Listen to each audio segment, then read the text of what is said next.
Welcome back to another Alvado video. In today's video, I'm going to be going over a game played by none other than kiyoon. TSM kiyoon. Now, I don't know if kiyoon is just a god of TFT or maybe he just has more dog on speed dial or something, but as you can see by his recent scores, he has been climbing immensely, and I mean immensely. Here are his scores from just a couple days ago, and an average like 2.7 is almost unheard of. You can also see how crazy his past scores have been by looking at Tactics.Tool's player profile. And I mean, 16 firsts is ridiculous. He has maxed out S on the entire player pentagon. Yoon is definitely one to not be afraid to spam meta comps, but in today's video, he played something that you may have not seen before. There's a lot to learn, so let's get into the video. I think for TFT, you can definitely learn the most from a player, from how they play the early game and the late game. Because, every stage of the game is important, but most of the time in the mid game, there's a bunch of small decisions. And whereas in the mid game and the late game, that's where most of the heavy hitting decisions are. So if you're the type of person to like watching the entire game played out, let me know. But for this video, I'm going to be watching the VOD sped up, and I'm also going to be cutting out a significant portion of the middle game. So we can see here, Yoon starts tier. I think he's definitely more of an AP type of player. And if you don't know, I'm blocking his camera with my camera, but whatever.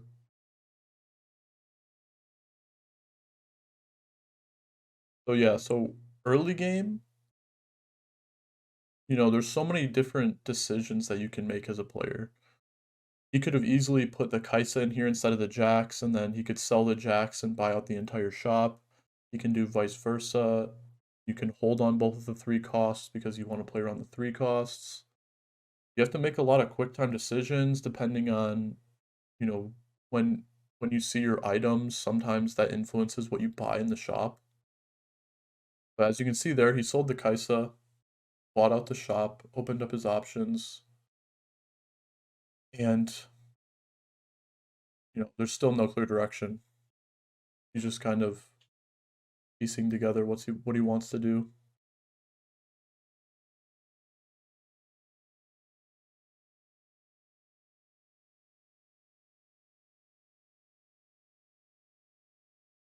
Gets dropped a sword. So he has tier sword belt.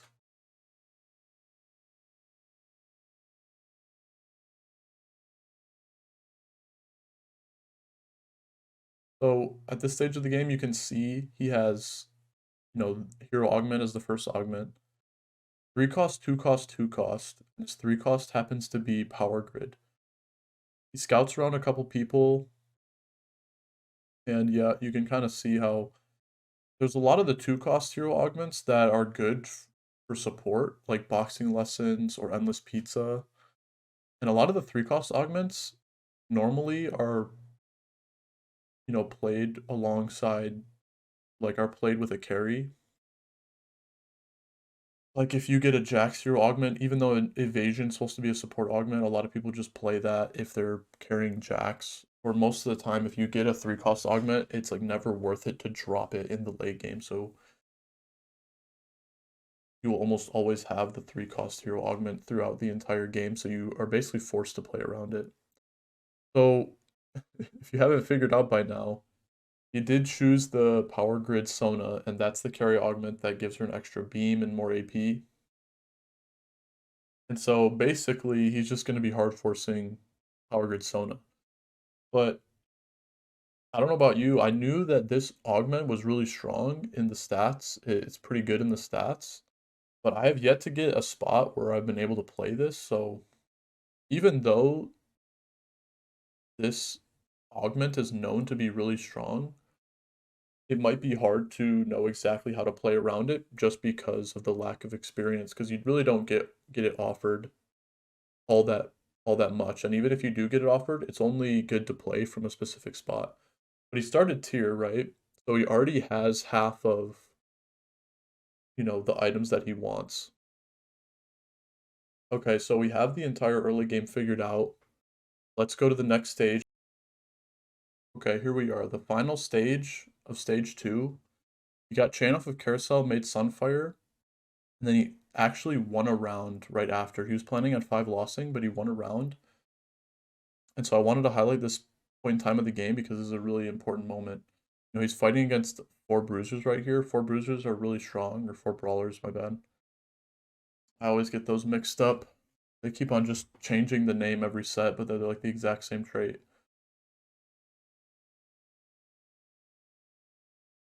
Yeah, you really want to streak into Krugs.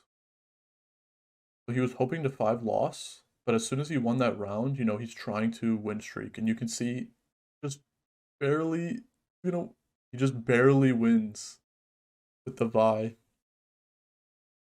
And so he's able to get, you know, the extra gold from winning and then the 2 extra gold from maintaining a streak. Chooses to continue the heist. 11 gold and a reforger, pretty appealing, but he wants to go for more. He's gonna have Sona on his board for the whole game. He also has a Vi 2. You know, he can keep underground in for a while. So I think it's okay to not go for the first cash out. It's cloak.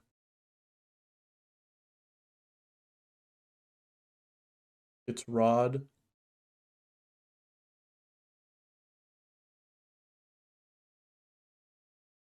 And then he gets dropped blue buff. Or he gets dropped here and makes blue buff. I also forgot to mention that he actually did check admin in the middle of stage 2. And it was every 5 seconds your team gains 12 AP. So he definitely is going to want to have admin in, but that works out perfectly because the board that you play with Sona is almost always Sona plus LeBlanc plus Soraka plus Annie, and then probably Alistar plus Echo. And I believe that's 7 units, and then the 8th unit is just pretty flexible. You could just put in like a random threat. I mean, you're going to be rolling on 7 for most of the game.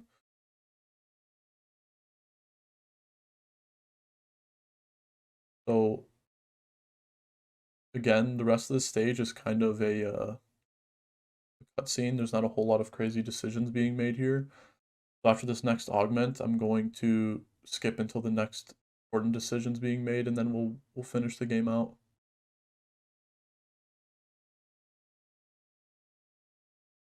One thing to note is that most of the lobby is playing Jax, so he definitely is trying to prio Giant Slayer here with the sword.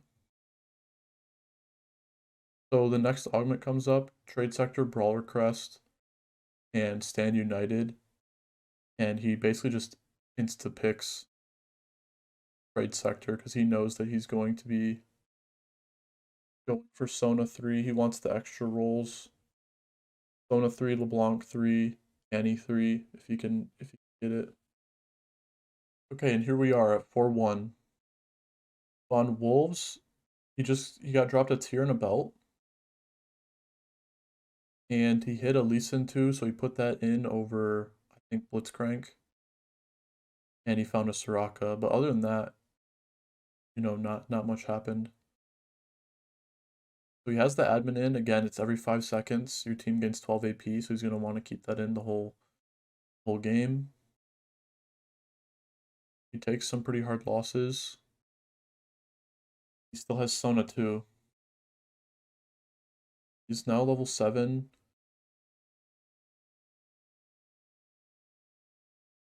He's going to be level 7 for a while. Okay, third augment. Celestial Blessing, Heart Crest, or Second Wind. A lot of people would be thinking, okay, I'm just going to take Heart Crest because that kind of fits my comp. But both of the units that he is going to have mana items on are already heart units. So he has no like good like battery. He has no good heart AP battery. He could consider playing Zoe, but then he would have to drop some units on his board that he doesn't want to have to drop. And then he ends up just choosing Axiom Arc. Axiom Arc really good because Sona is going to start 1v9ing once you get a Sona 3, you know, her first cast is just gonna like one tap things and then she's just gonna be able to like permacast.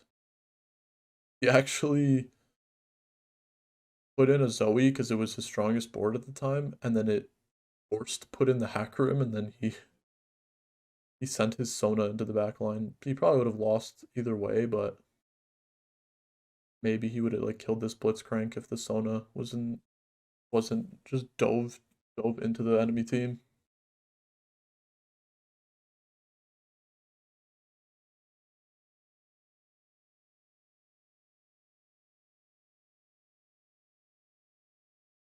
Samira better than Kale, so he just puts Kale in.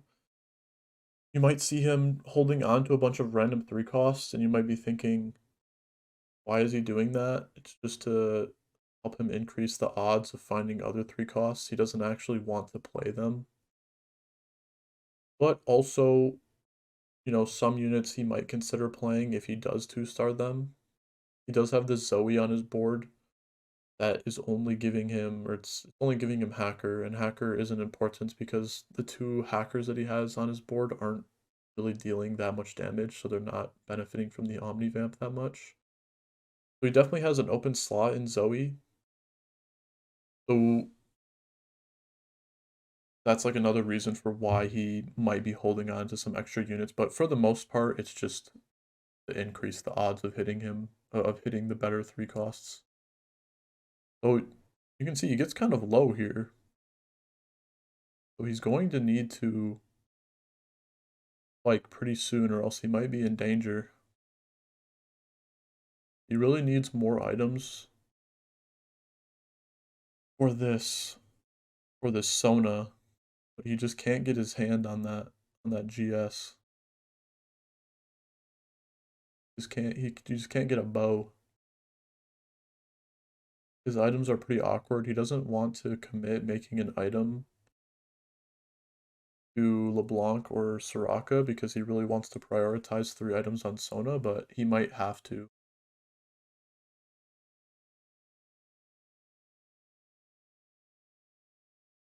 Okay, so third underground, or he finally cashes out with underground.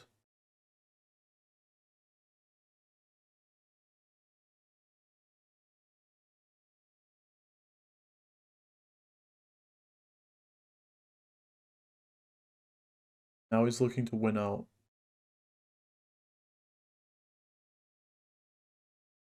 Gets a little dizzy here. He doesn't know exactly what he wants to do. He got 4 Spellslinger in. That's by far the most important.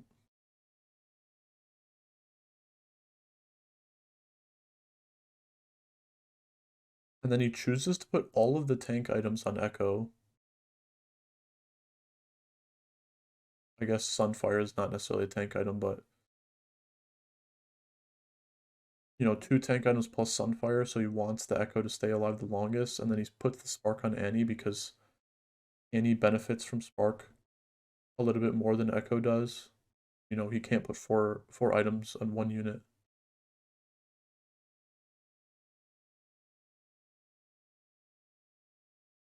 So again, 24 HP. He really needs to hit these Sonas, so he's going to be rolling a lot more aggressively this turn. Also looking for, he basically has one flex spot in the Talia.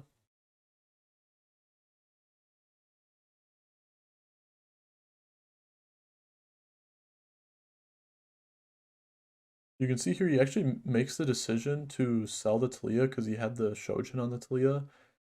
And a Talia 1 is really not going to be putting out like that much damage. The Sona is his main carry for sure. And Lux provides, you know, some sort of support in that AD drop with her ult. Not like that necessary, but he definitely wanted the Shojin off of the unit so he could put it on something that could use it better. A LeBlanc, a Force Spellslinger LeBlanc with the admin. A LeBlanc 2 is probably putting out more damage than the Talia. Yeah, you can see the LeBlanc actually top DPS that fight.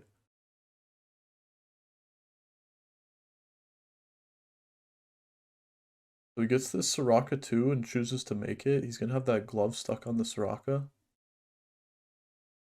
And he's really digging for this Sona. But the main issue right now is that even if he hits the Sona, he only has blue buff on it, so he's not necessarily going to win out from here. He really needs to hit his items on this Asol.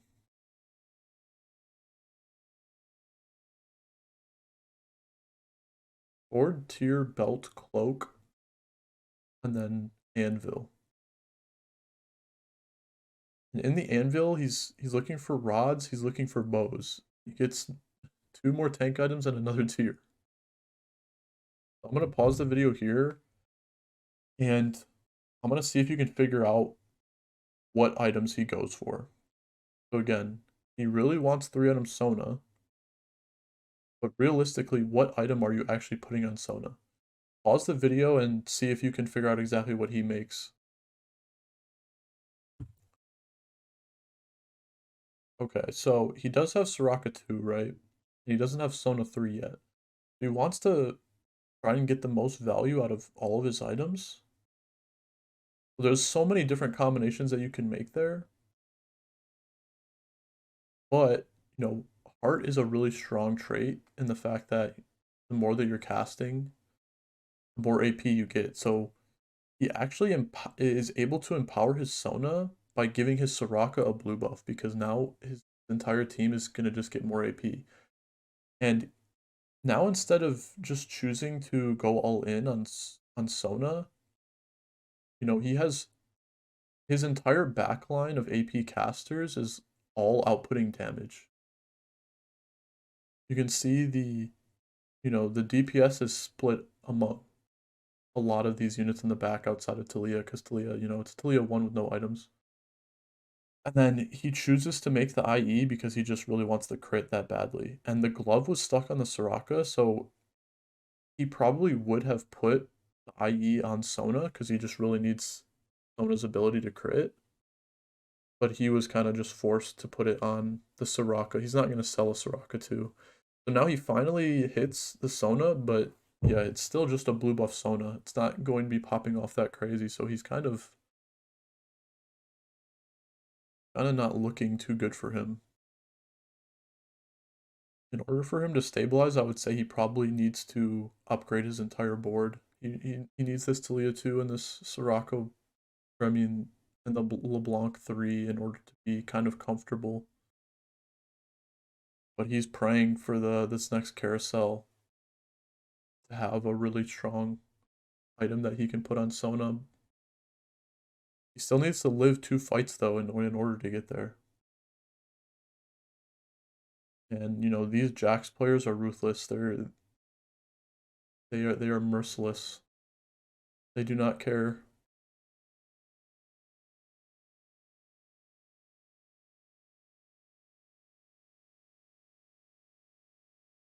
5-unit loss. He loses one more time. Pretty sure he can take a 1-unit loss. I think 1-unit loss does 7 damage on stage 5. I'm not positive. If he takes anything more than a 1-unit loss, he's just dead here. Okay, so let's try and figure out exactly what he's looking for. He's done on his units. He actually has no more gold, so he legitimately cannot roll. So he has to just try and position to the best of his ability. He scouted a lot of people, and he saw that there are not that many, or a lot of people that he's scouting didn't have, their best frontline unit was always in the middle. So he was trying to figure out where their best frontline unit was, and he was going to position the Annie to separate. But everyone in the lobby had their best tank in the middle, so he just chose to Zephyr middle. He's able to survive. He also wants to make sure that Echo and Sona are on the same side. You often want your strongest tank be on the same side as your carry, just in case he fights like a Jax player and then the Jax kills the tank and walks up the side. You can imagine if the Sona is on the same side as the Alistar here, And the Jax is just killing the Alistar, killing the ZZ Rot, and then there's like a small chance that he actually just keeps walking up the side and then kills the unit in the back. He's able to hit LeBlanc and he's able to get JG. That is actually massive. This blue buff Sona, it gets the bonus AP from the carry augment immediately.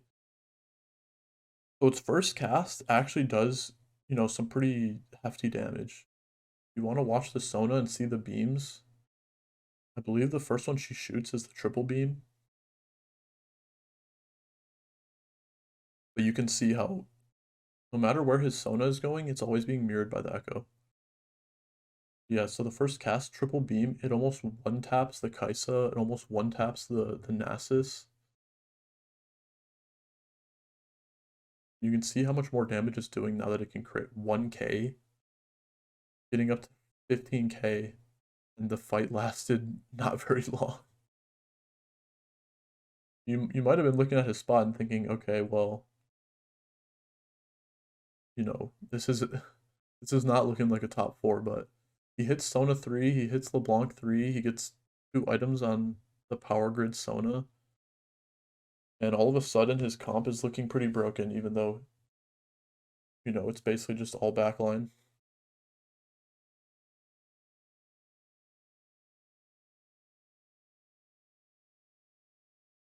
Jax 3, another AP Girls, Samira carry, and a Senna carry. So 2 AD, 2 AP, and then kiyoon. So he gets the Zephyr there. Also, if you missed this, look at the Zoe. So this is a Heart Zoe with blue battery as one of their augments. So this is a pretty important unit to have, and he's also carrying it. He doesn't have sleepy time. He has the double bubble Zoe. So he puts it in the front because it has Prankster, so normally it takes some damage and goes to the back.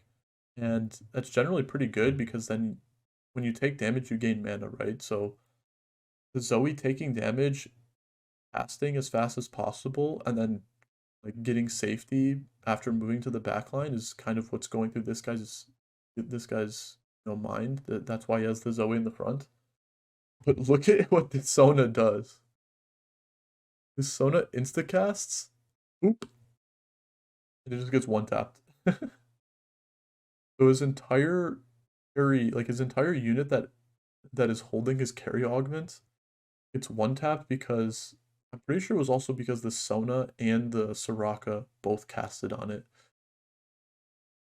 It wasn't just the Sona, it was like a perfect sync up. And the fight doesn't look too close, but if he had this extra Zoe that was, putting out 2 bubbles with blue battery, like also increasing his AP of his whole team with the heart spat, he also might have died there.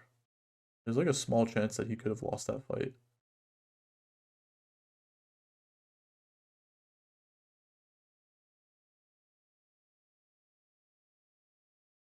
So he's basically just looking for Talia 2 here.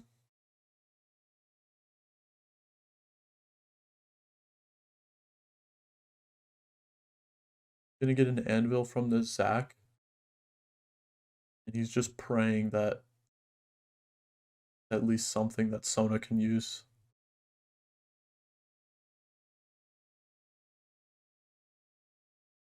A few interesting decisions that happens here.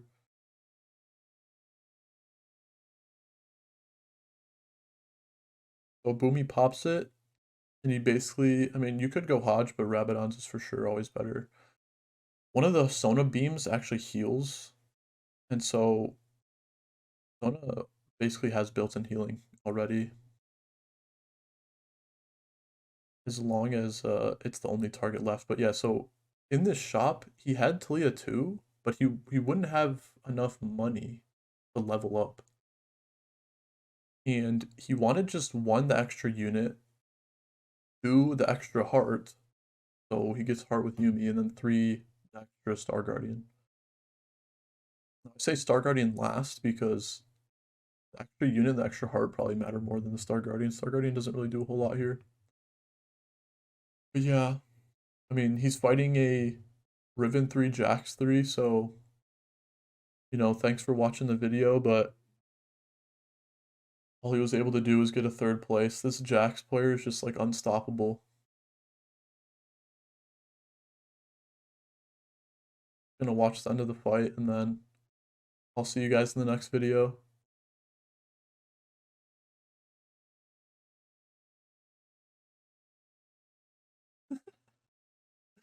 Psych!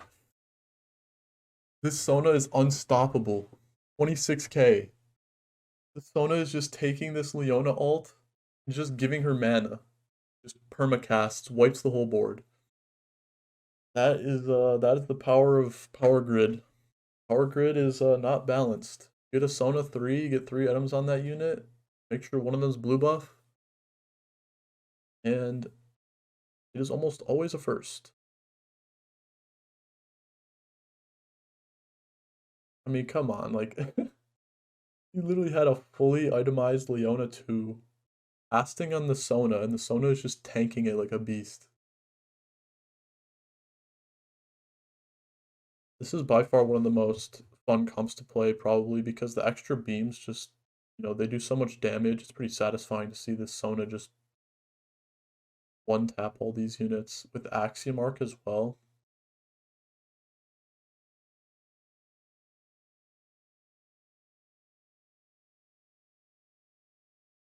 And also because he beat the Jax player in that last fight, he almost always is going to beat the guy that's in first right now. And the guy that's in first is just barely able to beat this Jax player. This Jax player has like perfect Jax, and he's contemplating life right now, trying to figure out how he got third this game. Yeah, he's just donkey rolling for Aaliyah 2 Alistar.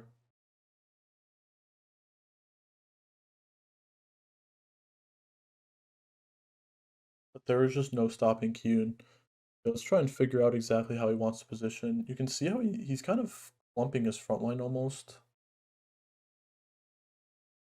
I think he's just clumping to get redemption value. And then he's just trying to get the Zephyr on the Samira. He tries to read his movement, but he just gets it wrong. But this guy doesn't have an Aphelios 2. I mean, I'm trying to like explain reasons why he doesn't win, but the main reason is basically just Sona. This Sona augment is pretty broken. He has Stand United and Thrill. Thrill isn't the best augment, but Stand United in a comp like his, where I'm assuming he has, a lot of traits. Extremely powerful. Goes for Star Guardian on Yuumi. So he can give Star Guardian to this LeBlanc, and so he can also take out this Yuumi to play something else. Oh yeah, and Yuumi gives Mascot, I forgot about that. I think he's just looking for like Nunu, and that's it. He's down to just only play 4 Star Guardian and just give it to... Oh, I guess not. There's any reason to play 2 Alistars when you can just get Mascot and extra heart for free. So he gets the Zephyr on the Aphelios this time. He also gets that thing with Echo where if you put Echo in front of Sejuani, he'll dash behind it, and then the Sejuani ult will whiff and it'll cast in like the wrong direction.